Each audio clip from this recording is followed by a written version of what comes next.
A couple of related questions. Can you say who you are? Sorry, Kiran, Stacey from the FT. Right. The first is that obviously with your idea that 40% will be given to consumers, to individuals, and then 60% will be bought as an allocation by businesses. Eventually that cost is going to be passed on to consumers, isn't it? Because businesses aren't just going to take it themselves. Consumers are going to have to pay for this. Should we not be a bit more honest about that and say what we're really asking to do is ask individuals on the ground to pay more for their goods and services?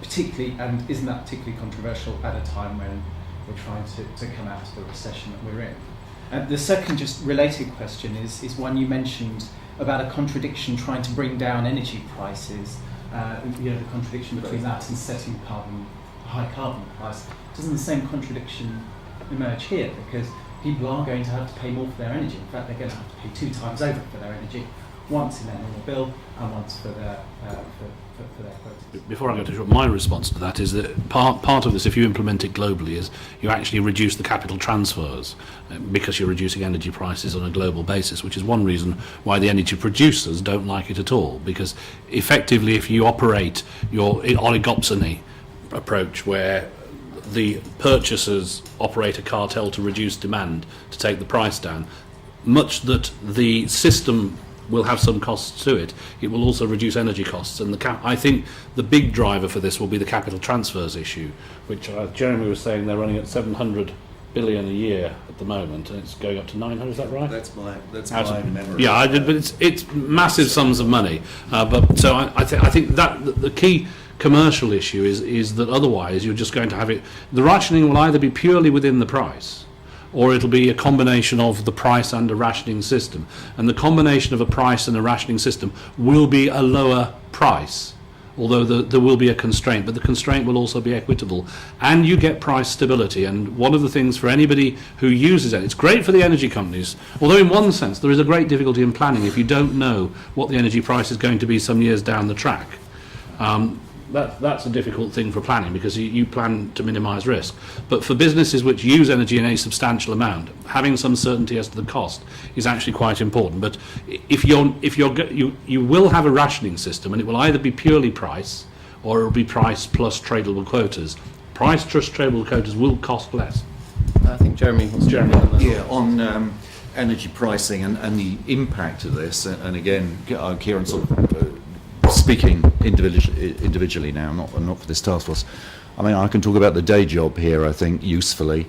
Of course, generally, people are going to be paying more for their energy, no question about that. The question is, how much energy are they going to be needing in this situation down the track, and what will be the impact on price because of the additional pressures you get from TEQs? So the other day, E.ON put up their prices by 8%, and Uswitch, I think you covered this, announced that the overall energy bills, electricity and gas, had gone up fully 38% since 2008. Meanwhile, in my day job, solar, if you believe BarCap, the average price of solar photovoltaics in that period went down 40% because of the structural cost reductions in our industry. This is the average, not the best performing company's price. So this is you're going to be accelerating what is already a highly desirable trend. Solar companies are in part bringing their costs down because they're squeezing out energy costs. They're making their upstream manufacturing more energy efficient. They're needing less brown energy, and they're paying for less brown energy. So you get all this. And then you roll it on top of the other possibilities. The other day with Scottish and Southern, unconnected to the task force, but they're an investor in us, we opened 12 low-income houses in the unappealing prospect of Slough. They're zero carbon and way beyond. They've got our solar tiles on the roof. They've got all the heating done by 4 separate renewable on-site technologies. Not much required because they're triple glazed, they're top of the range, energy efficient. And these things are power plants. They're not just providing all the electricity and all the heating without any fossil fuels or nuclear whatsoever. They're exporting electricity to the grid. They're charging an electric car, which I think was the answer, Mayor, about the few people who moving around in cars will be charging them with electricity, not oil, out there in the future. And all this is doable. And I think finally, because the question is a very interesting one, Catherine Mitchell made a really interesting point the other day in New Scientist, which was, and she's a professor of energy studies, she retrofitted her home with, minimal energy efficiency kit. And she said, we tend to argue that the big energy companies simply have to switch their way of thinking from supply to energy services, and they still have a license to print money. And you know what? This is her point, paraphrased. They won't. Because it was so easy for me to cut my heating bills to zero that people are going to wake up to this. And, there's going to be community energy service companies and all this sort of thing. So I think when we judge that sort of question about, what happens to price by 2030, we have to factor all this other stuff that's happening in as well. Can I come back to Mayor Hillman's point he said earlier about when the food prices were going up? I think one of the political pressures for TEQs will come from higher fuel prices, because the only way you can reduce fuel prices is an artificial constraint on demand. And what this produces is an artificial constraint on demand. Caroline? Well, yeah, just several more perspectives on the same question that you asked, really. I guess the first point, just to observe fairly obviously, is that all of the focus in the media and everywhere else at the moment is on the economic crisis. There is a massive environmental crisis at the same time that we only seem to ever remember when the climate summit comes along and you have a week of massive climate coverage and then it all goes away again.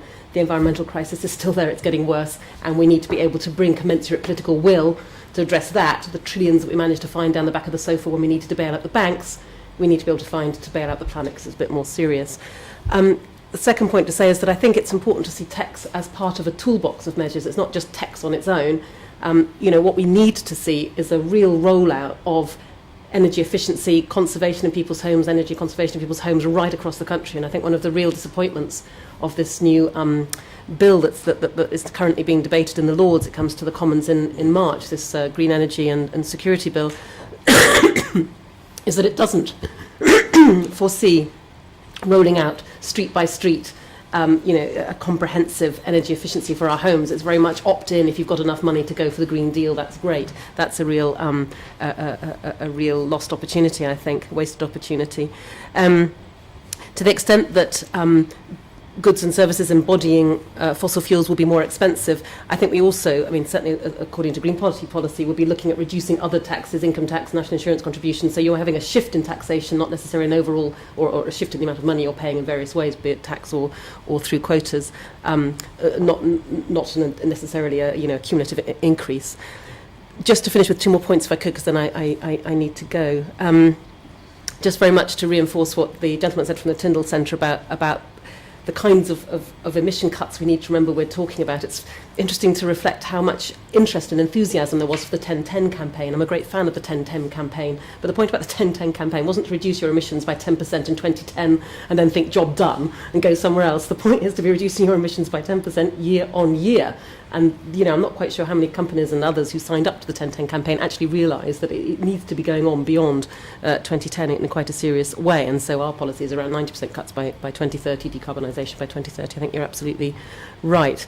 In terms of your meeting with Chris Hume tomorrow, I think you might ask him, given that he's on the record of supporting contraction and convergence, which has targets and which is talking about a very dramatic reduction in emissions, particularly in the West, I don't know how he's going to actually be able to guarantee any way of achieving contraction and convergence without something like domestic tradable quotas. And the last thing, if I could, just a little plug, since Jeremy mentioned, the last time we had to make a transition of this kind really was sort of around the time of the Second World War, and it's no accident in the sense that we're talking about rationing now as we were talking about it then. And on Thursday at the Imperial War Museum, I'm actually launching a report called The New Home Front, which specifically looks at what we can learn from the kinds of communications, the kind of building up of political will that went on in the run-up to the Second World War in terms of being able to alert people and make people really understand the reality of the danger that was being faced. We managed to do it then. What can we learn from that now? You didn't have people then saying, well, actually, I don't want to put up a blackout curtain, it sort of spoils the view. There was a sense of shared risk and a sense of shared common endeavour that meant that everybody had a blackout curtain. If they didn't, there were penalties to pay. We need to get back to something like that mentality, I'm afraid, when it comes to dealing with this, that sense of shared and common endeavour. And just the final point, that doesn't mean sackcloth and ashes. You know, if you look at what actually happened when there was a system of food rationing in the Second World War, the nation's health improved because food was allocated far more fairly. There was a lot more education around good diets, and actually as a result of that, malnutrition went down, people's diets improved, and so there is a positive agenda around this. We need to get away from the idea that rationing and so forth is a negative thing. Okay, thank you. Kiran as well. And just on contraction convergence, I chatted to Aubrey Mayer, who's the creator of contraction convergence and leading proponent of it, and he confirms that if you're going to have contraction convergence, you need basically TEQs or PCAs underneath it to make it happen, as Caroline was saying. So yeah, in terms of your question, Kiran, just to add a couple of things to what the others have said, obviously the appropriate comparison is between our future with TEQs and our future without TEQs. I don't think we're being dishonest in trying to pretend that energy prices aren't going up. In fact, that's one of the key messages of the report. As Jeremy said, they certainly are. But the key way of keeping energy prices as low as possible in a time of constrained supply is to reduce demand, and that's what TEQs are designed to achieve. And also having an orderly rationing system in place, I think, is a critical thing in terms of ensuring equitable access to energy in such times. And as I mentioned before, again, you know, it brings the price under the nation's control to some degree. You know, we actually have control over the TEQs price within our borders. And just to elaborate on something I touched on briefly in the talk, it provides this stabilising effect on the price, because the price that energy consumers are going to pay will be the price of the fuel or energy plus the price of the TEQs units. So if there were a big spike in oil prices, obviously demand for oil would drop. Some people would decide, well, I can't afford to drive today, or whatever it is. As demand for oil drops, demand for TEQs units drops in line with that, because that's what you need TEQs units for, is buying fuel. So what that means is that as the price of fuel goes up, the price of TEQs tends to drop. And so the combined price tends to be more smooth than it would be in a straight energy market of the type that we've got now. And the final point I'd make on that is that is really a sort of tweak on, I think, what Caroline was saying, is that we need, markets are really good at some things. Markets are really good at allocating scarce resources under certain circumstances. What they're not really good at is limiting the total consumption of people within that market. They just don't do that. So what we need to do, in a sense, is move away from a market-based framework and move to a market that's constrained within a framework. And that's what TEQs does. It sets a hard cap and then lets the market allocate within that, rather than hoping that the market will somehow restrain its own desires, because that's not what markets do. Okay.